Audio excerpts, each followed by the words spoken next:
Hi mga ka-low carb! Gluto muna tayo dito ng pork. Sinison ko lang yan ng salt and ng fish sauce. Ipapan fry lang natin yan. Hayaan ko lang siyang lumabas yung sarili niyang mantika. Habang nakasalang yung pork liempo natin, gagawa naman ako dito sa kabilang side ng salad.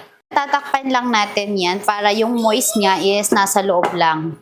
Ito naman yung salad na gagawin natin. Tuna avocado salad yung gagawin ko. Ito yung gagamitin kong tuna, nakasoak sa olive oil.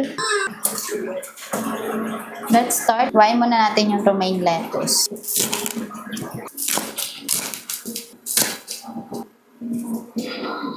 Yung tulo, hindi ko na isasali kasi medyo hindi okay. Then, lagay natin siya dito sa bowl.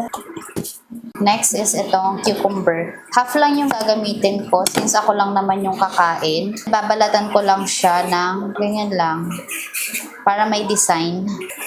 So, ganyan lang siya. Then, aalisin ko rin yung buto para hindi matubig yung ating gagawing salad. Dito, depende na sa hiwa na gusto nyo. Sa akin, ganito yung bet ko na hiwa.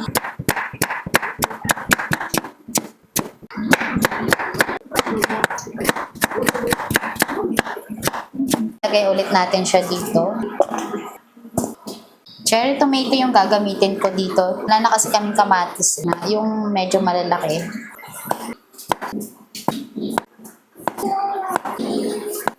And dito. Ito naman yung ating avocado. Grabe, sobrang ganda. Ganyan. So, depende sa hiwa na gusto ninyo.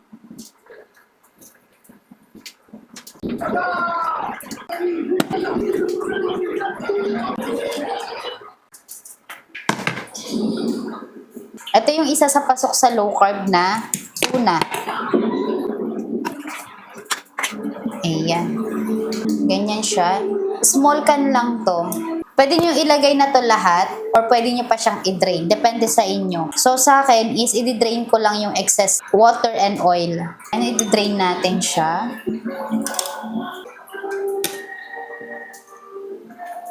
Tapos na natin siyang i-drain. Lagyan na natin siya dito. Then, gagawa tayo ng dressing. Japanese mayo yung gagamitin ko. So, this one is in moderation. Or pwede naman homemade mayo kung meron kayong available. Lagyan natin siya ng lemon.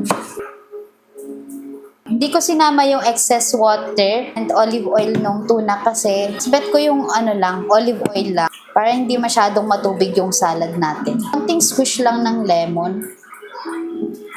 Yan, mag-add ako dito ng ground pepper. And eto, Himalayan salt. Tayo, konti lang.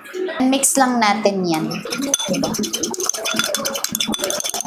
Sobrang simple lang ng dressing. Kesa bumili kayo sa market, much better na kayo na lang gumawa. Para alam nyo yung ingredients na ilalagay nyo. Halo na natin siya dito.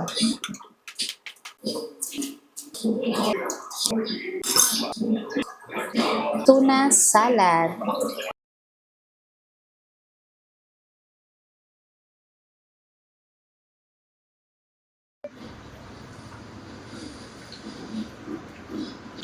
Pinorderan ko lang siya ng boiled egg, strawberries, then gumawa ako dito ng cucumber lemonade with chia seed.